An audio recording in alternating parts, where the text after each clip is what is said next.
Aquaman and the Lost Kingdom is the 16th and final film of the old regime of the DCEU. Back from directing 2018 first film, which made $1 billion, is James Wan. And once again, Jason Momoa stars as Arthur Curry, Aquaman, who is now in this movie the king and ruler of Atlantis. But he is having issues with his people as he tries to merge together both the people in the sea and the people on the surface. Back in this movie in limited roles, Amber Heard as Mira, Arthur's mom, Atlantia, played by Nicole Kidman, his dad, played by Tamora Morrison, and Mira's father, played by Dolph Lundgren. In this movie, Black Manta, one of the side villains from the first movie, played by Yahya Abdul-Mateen II, is now the main villain of this movie as he acquires the Black Trident, trying to get revenge on events that happened in the first Aquaman film. In order to find out where Manta is, Arthur tries to find his brother, who was obviously the big bad of the last movie, Orm, played by Patrick Wilson. The film is 2 hours and 4 minutes long and is PG-13. Welcome back to a brand new movie review here on Max Talks Movies. My name is Max Newber. Today, I'm talking about Aquaman 2, Aquaman the Lost Kingdom. If you're new to the channel, please subscribe, ring the bell. I do movie reviews, TV show reviews, movie rankings, and every Monday, a box office breakdown show. So please subscribe, ring the bell if you're new to the channel, comment down below. What are your thoughts on the old DCEU? What's your ranking of the old DCEU? Do you think James Gunn should keep Momoa as Aquaman, or do you think this should be the last bit of the old regime of DC? Let me know. I love having some fun discussions in the comment section down below. Like the video as well, the thumbs up button. That is how you support this channel. So also, if you're new to the channel, I did post both on my social media, which you can find in the comment section, and on this channel.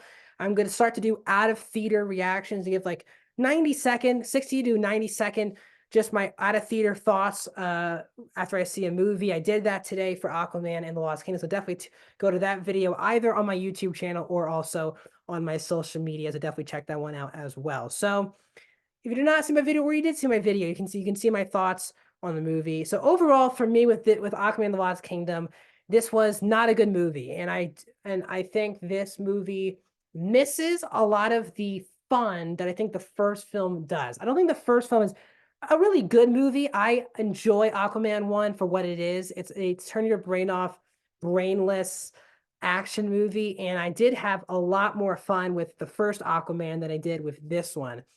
I just felt very flat with this movie. I was more bored than I was having a good time and laughing. I think one of the things that is hurting this movie a lot is just the missing of the comedy from the Momoa or the script itself to keep you kind of in tune throughout the entire film, because the story just is not there with this movie.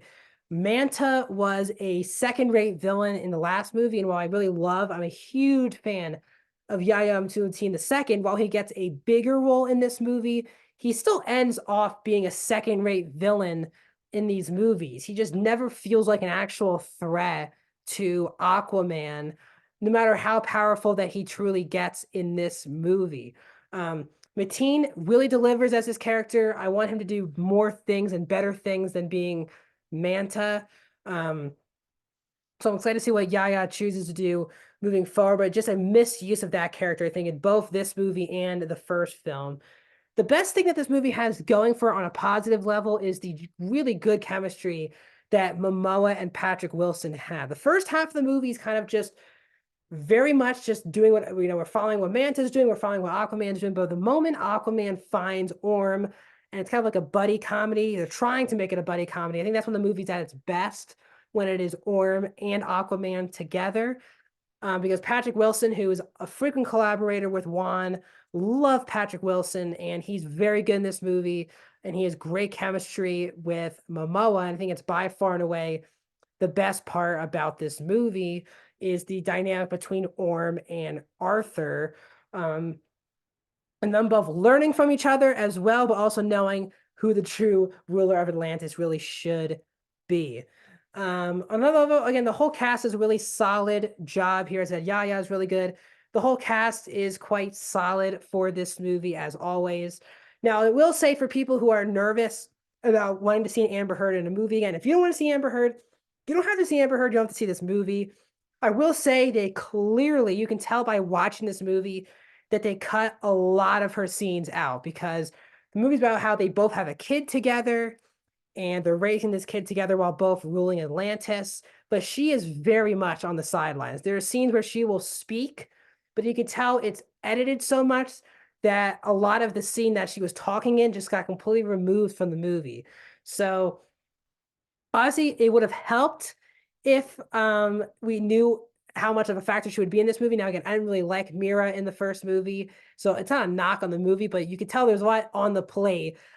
Mira's character to be a major factor in this movie, and she literally couldn't be far from a major character. She's in the movie, but definitely not as much as she is. So they definitely, you can tell they cut a lot of her scenes. Um, but as I said, the story just feels flat. I like Manta's motivation to go after Aquaman, but once he kind of gets possessed by the Black Trident, his character kind of gets thrown out the window and he becomes a puppet more than Manta actually having a character growth. And this is my least favorite for me. I've seen Momoa as Aquaman. I enjoyed him much more in Snyder's Justice League and his first movie than I did here. Aquaman just wasn't as interesting in this movie. Momoa didn't really bring the comedy, which I think he really brought to this character, and even in Fast X earlier this year.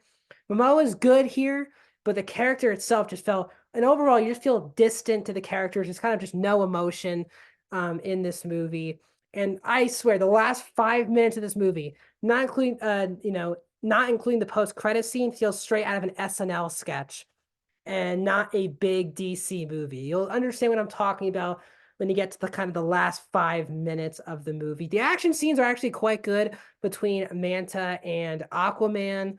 Um, but there's still some really spotty CGI in this movie that kind of kills a lot of what's going on in the third act. So overall, I don't really have any strong thoughts. This is not a terrible movie, but it's definitely, it's just a bad movie. And you can tell that this movie was reworked multiple times in the editing room. A lot of scenes just feel rushed and don't feel authentic and just in the moment. It just feels edited and chopped down to a point. You don't care about any of the characters. The villain just kind of becomes a puppet at the end of the movie. What saves it is the charisma from Momoa and the chemistry with Wilson. But overall, just not a good movie. So overall, I'm going to give Aquaman and the Lost Kingdom a 2 out of 5 stars, a 38% for this movie. Just did not enjoy myself watching Aquaman: The Lost Kingdom. And I'm someone who defends a little bit the first movie. I can't defend this one. So that's my thoughts on this new entry into the final entry into the DCEU. What are your thoughts on the movie? Do you like my out of theater reactions? Let me know in the comment section down below. Like the video, subscribe. The live reviews are coming now down the way here on the channel. I'll see you guys soon.